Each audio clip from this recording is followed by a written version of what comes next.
What's up, Scorpio, and welcome to your weekly reading for January 2nd through January 8th. Also, Happy New Year. I haven't decided if I'm gonna stop saying the dates or stop putting them in the videos or whatever, just because I want everyone to know moving forward that all of my readings are not time specific.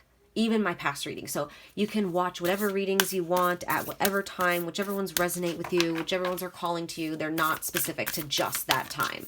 So I haven't decided yet if I'm going to take the dates out, but just so you guys know moving forward. So I'm going to start by pulling an oracle card. I am going to focus on the new year coming up, but if you want to apply this reading to just the week ahead, you can do that as well, whatever you're called to do. All right, so what do we have for Scorpio for the new year for 2023, Spirit?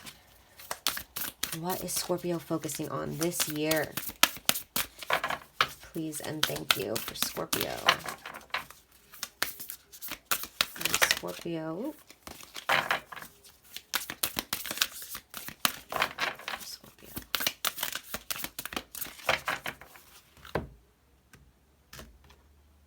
Thank you. All right. You guys got surrender to the sweetness. Ooh, that's pretty. And this one is all about Venus energy, pleasure, joy, make love to life. Ooh, I like that. All right. So let me go ahead and read that for you. And then I will pull some tarot. But so far, pretty self-explanatory. This is all about pleasure, joy, enjoying the pleasures of life, right? Surrendering to the sweetness. So let me find it. Okay. It says, this is a sensual, highly feminine card. It's a call to surrender to the sweetness of life, to let the ever-abundant feminine take over, to taste the fruits you've been working so hard to grow, to let your senses take over and really drink in your life with wonder, to get intoxicated on the simple bounty that this planet has to offer and which you have within you when your well is full. The ancient Babylonians connected this feminine goddess Ishtar to the planet Venus, and in Roman mythology, Venus was the goddess of love and beauty. In our night sky, aside from the moon, Venus shines the brightest. Time is our most precious resource, and it's the greatest healer. If you've been all work and no play, this is a sign to take some time out, to reconnect with your lover, play with your children, and give yourself the luxury of time without an agenda. Many of us are so busy building our lives that we forget to enjoy them. We forget why we decided to build them in the first place. Disconnection from the sweetness can cause more pain than we realize. So many of us walk into soulless buildings 5 days a week in the name of survival. We strive to build the life of our dreams, but drive ourselves to exhaustion. This card is wooing you back to the pleasures of being human, to focusing on what really matters and enjoying your incredible life. Woo, I got the chills, Scorpio. That's awesome. The Starseed Soul Inquiry is, how can you surrender to the sweetness of life? What's one way you can enjoy your life a little more? Wow, Scorpio. So yeah, that's all about remembering to come back to the sweetness of life, remembering to surrender to it, remembering why you're living your life in the first place, what you're building for, because it's nice to have goals and everything, but what is that goal essentially for? Like, you know what I mean? What do you do after you reach that goal, you know? This year, Spirit really wants you to focus on relaxing and enjoying the relaxation. Yeah, Nine of Wands is the first card you guys got out. You've been feeling like there's been a lot of weight on your shoulders, like you've been working really hard and you're like almost to that finish line. A lot of work on your own type of feeling, a lot of like, I'm going to make this work, I'm going to make this happen, even if I have to deal with sleepless nights.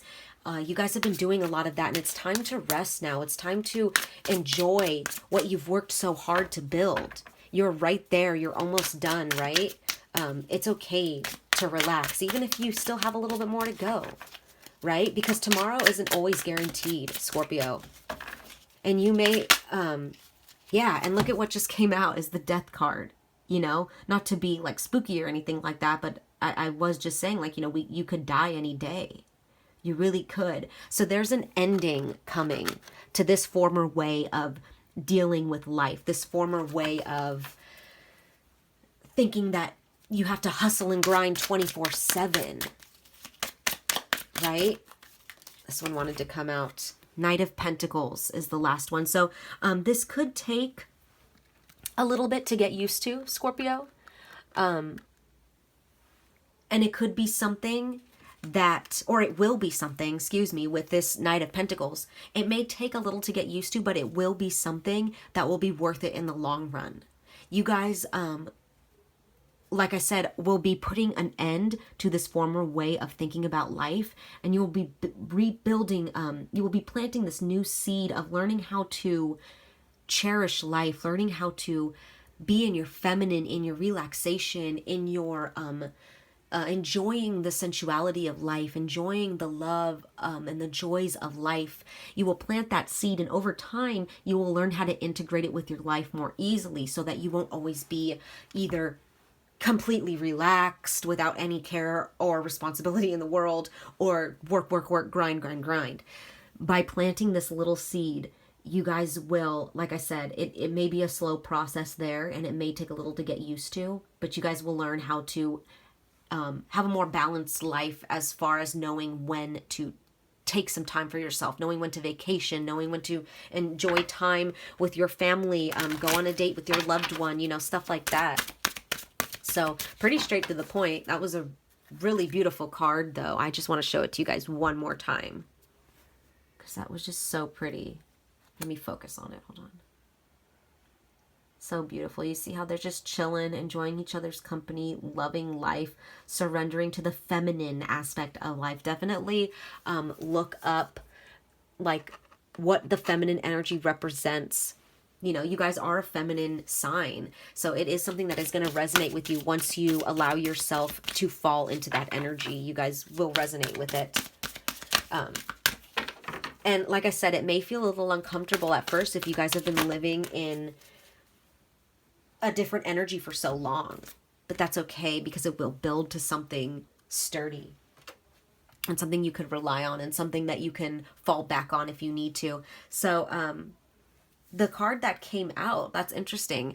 So advice from the angels, you guys got innocence. It says, beloved one, everyone is guiltless in truth, as no one can alter God's handiwork of perfection. Give us your feelings of heaviness so we can lighten your load. Give us any guilt, anger, or blame that may shroud your loving outlook. Enjoy the peace within your heart once more. What I'm getting with this, Scorpio, is that don't be so hard on yourself either. If like you have been in your masculine for a long time, or you know, you let yourself fall back into this feminine energy, and like you beat yourself up about working so hard. I do see a lot of that. Like, don't beat yourself up for anything, Scorpio. The hard work that you put in, you did it for a reason, and I'm sure you had good intentions behind it, even if it did take you away from like family time, or I'm just getting this energy of like, you look back and you start to feel guilty. Don't do that either, you know?